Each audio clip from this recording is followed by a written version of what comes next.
Hello guys, so now we are transplanting some sweet peppers,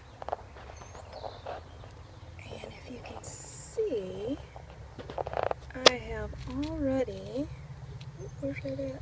placed the additional seed here in case this doesn't come up. I just placed it right next to it, and that only requires about a fourth of an inch deep, so I'm just going to start bringing my soil around here. Okay, remember this is cardboard, so it's going to go ahead and just break down and be biodegradable anyway. And where those little seeds were, I just want a little bit of soil. I'm just patting it down lightly. I want to get some of the air out to where I don't have a sinkhole, but I still want some air in here because air is good for the plants. And I'm going to make a little well off camera. I will water this, and then I will put my little mini greenhouse on top of it.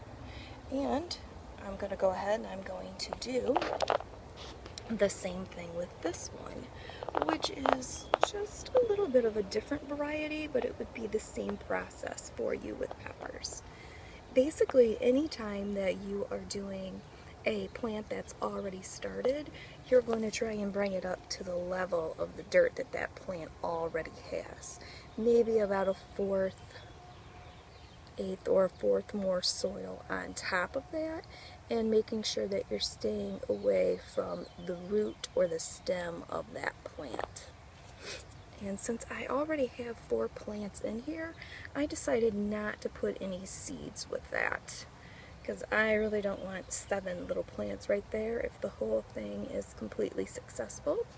And when you're growing with seeds anyway, you have total and complete control to come in, grab these out of your cabinet, and to start anything at any time, anywhere in your yard.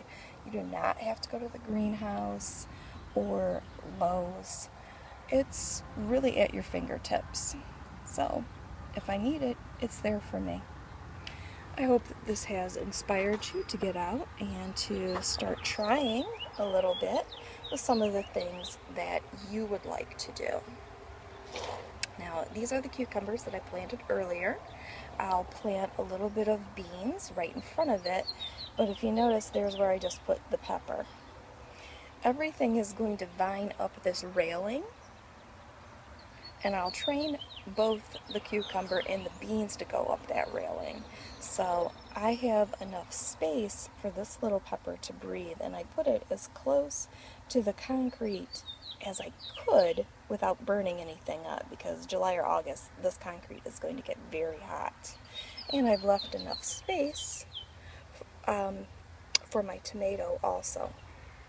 So you have to kind of think of these things a little bit as you go. Thank you so much. Have a great day. Love you.